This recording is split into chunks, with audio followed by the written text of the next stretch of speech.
Once upon a time, in the middle of winter, when the flakes of snow were falling like feathers from the sky, a queen sat at a window sewing, and the frame of the window was made of black ebony. And while she was sewing, looking out the window, she pricked her finger with the needle. 3 drops of blood fell upon the snow, and the red looked pretty upon the white snow. And she thought to herself, if only I had a child, as white as snow, as red as blood, and as black as the wood of the window frame. Soon after that, she had a little daughter, who was white as snow, and as red as blood, and her hair was as black as ebony, and she was therefore called Little Snow White. Hello, my stars and planets. And if you saw the title of this video, you know what it's about. And also by the time you're actually seeing this video, I said so many iterations of the script to where I am gonna tweak the hell out if I have to say the script one more time. I'm sorry that it took me this long for this video to come out. So, yikes. You may be thinking to yourself, why would I feel like doing those reimagining / retelling of Ever After High? Well, that's because I have 3 main reasons. One, my first reason being that this is a 13-year-old show, and I need some practice on storytelling / story writing, so I chose this. I'm going to use the original show as a base idea, and I'm going to change some stuff, alter some stuff, add stuff, revamp characters' entire stories and personality, depending on the character, because the fairy tales that the students are meant to be based off are the Brothers Grimm version.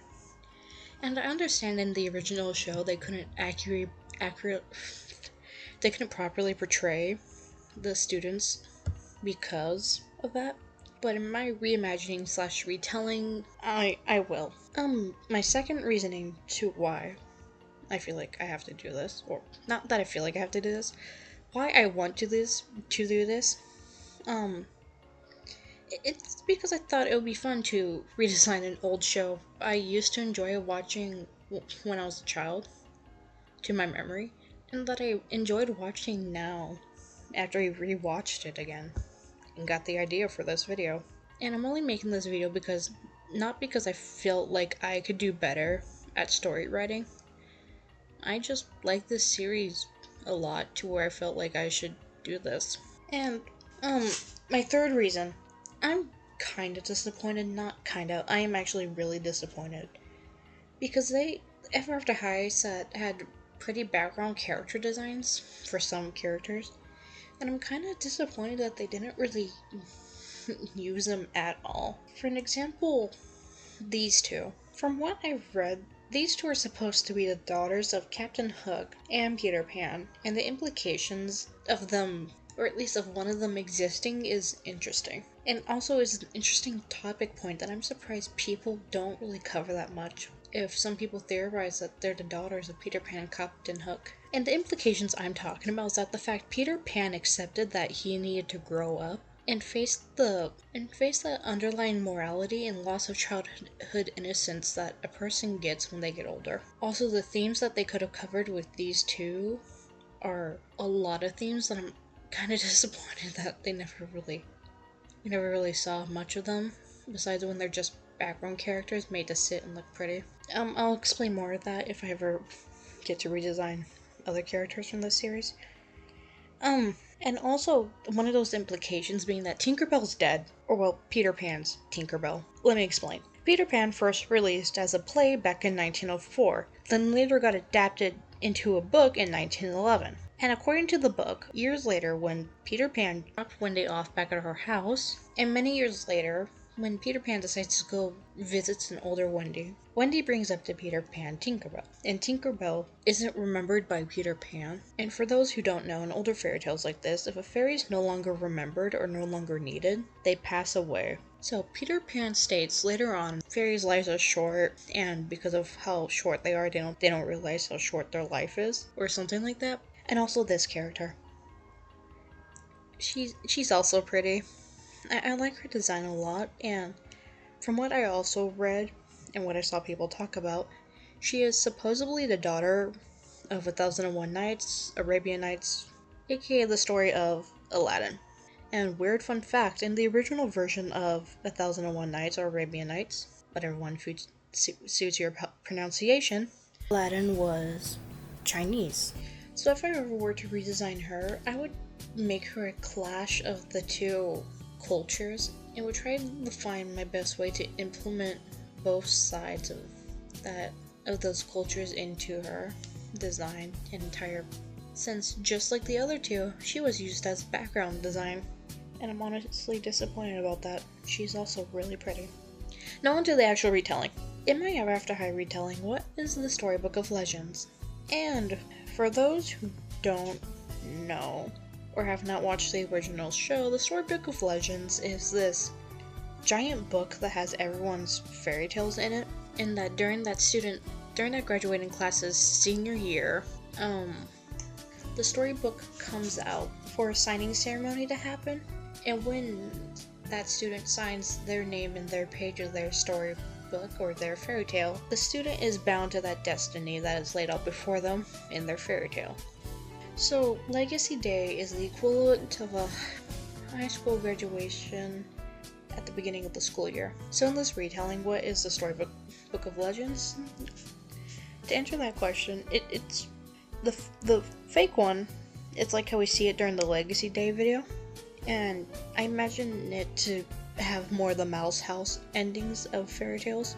And the real Storybook of Legends would have the endings that is set out for them in the Brothers Grimm version of the fairy tales. So some heroes are destined to die, some heroes are destined to live. And some people are destined to do terrible stuff that they possibly will be scarred for the rest of their life.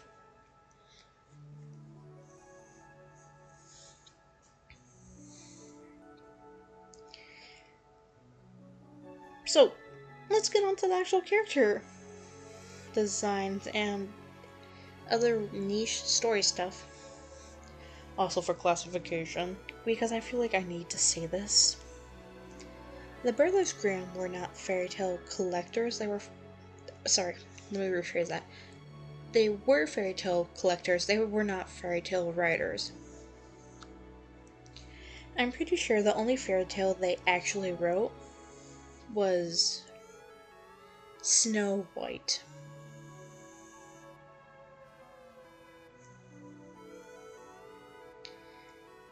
I could be wrong though.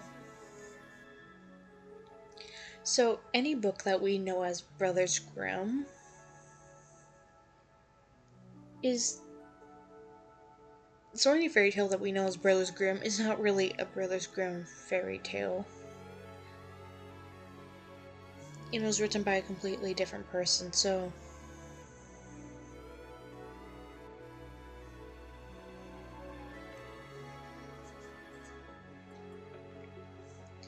Now that clarification's out of the way, let's talk about how the Storybook of Legend does its generational pass down.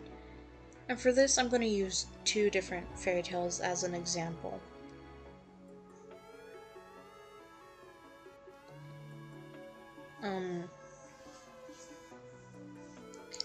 My first fairy tale example is Snow White.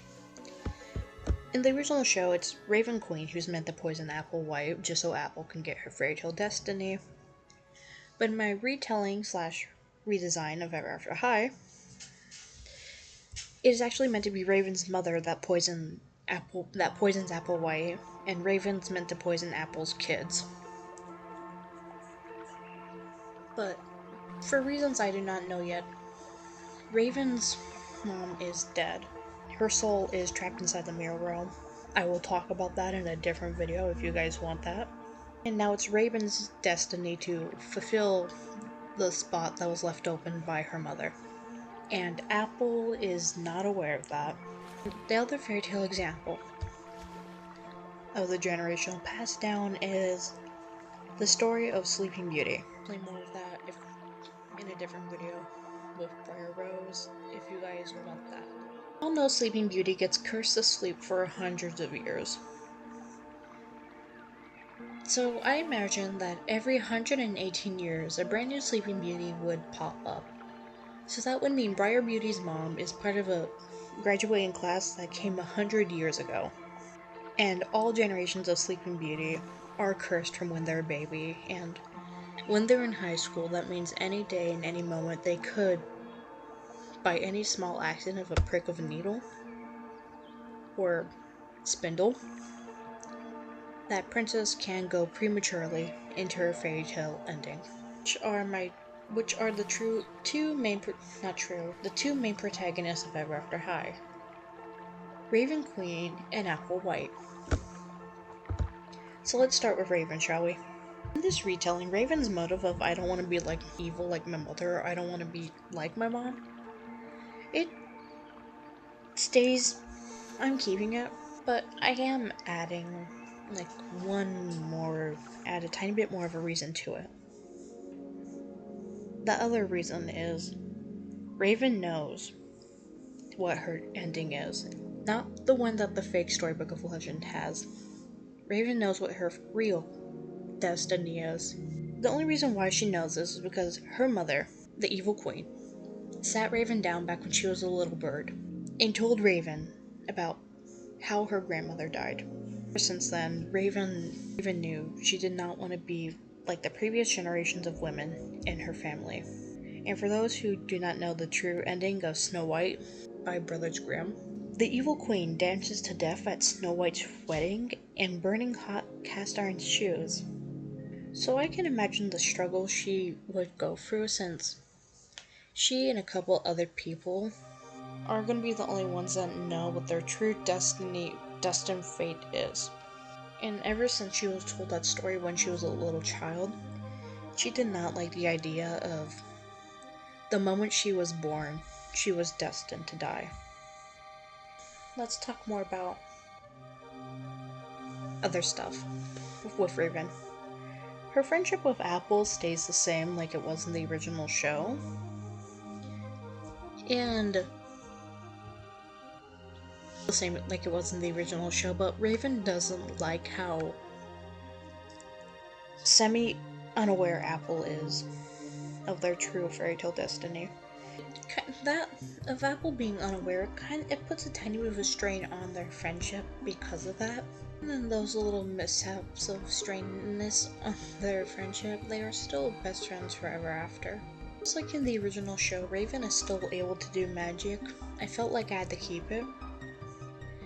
But I did give her a tiny bit of interest in the study of alchemy. Alchemy is like a philosophy stuff and proto-science. It's a philosophy science. The idea of turning lead into gold and making elixirs of immortality. And I guess to name off one struggle of Raven, I imagine her to struggle with the idea of that she has to, one of these days, she's gonna have to sit Apple down and explain to her that if Apple wants her true happily ever after, Raven has to be destined to die for Apple to get that. And Raven, knowing Apple, she knows Apple won't believe her, or Apple would just deny it to high hell, or she would just feel like Apple isn't ready to have that conversation. So she struggles with the fact that she has to keep it inside, or keep that part of their fairy tale hidden from Apple, just so Apple can live in her semi-naiveness. Now that I'm done talking about the stuff for Raven, let's talk about my idea process for their outfits. For her everyday outfit, I had no idea. I'm gonna be honest with you, I had no idea with her everyday outfit. I gave her what I thought that looked cool, to be honest, and I just kind of liked it, sticked with it. I gave her an open 2-layer skirt that has ruffles. I also made it open, therefore if she were to like run somewhere or run after someone, it would be a lot more easier for her to run in. Really convenient for PE classes, because as you can tell by the top of her skirt, it is a buckle. Two buckles, but actually just one. It's a quick, easy switch, because she is wearing a long sleeve shorts jumpsuit underneath. And underneath that jumpsuit, she does have a tank top on or a plain white t-shirt. Haven't decided yet. Most likely gonna be tank top. And I did give her a giant spiked earring. I liked it. I hope you guys do too. And I did keep her spiked headband since I felt like that was a recognizable part of her character. I made her hair wavy, and I did put her hair up in a ponytail.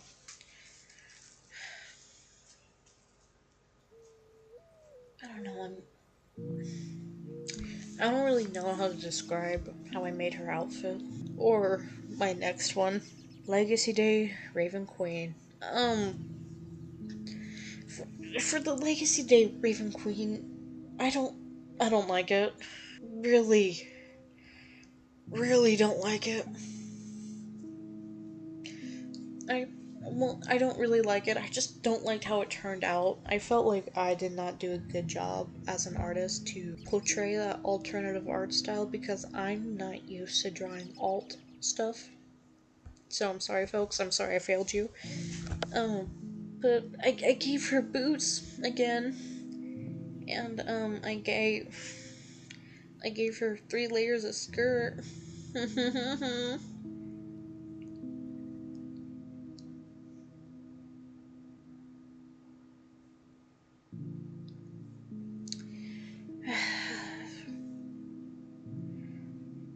I gave her another earring, so Raven has two ear piercings. Upper upper part of the ear, lower part of the ear. Good so. Um, about this outfit. If you guys have any suggestions about the outfit, please comment. Please give me please give me suggestions. I need them for this. Um, now let's talk about Apple White. Um, I imagine my retelling version of Apple to act the way she did it in the show. For the first few seasons of I imagine Apple up to Way to Wonderland, that personality of Apple. So at times she's selfish, self-absorbed, but I did also make her in my retelling blissfully unaware.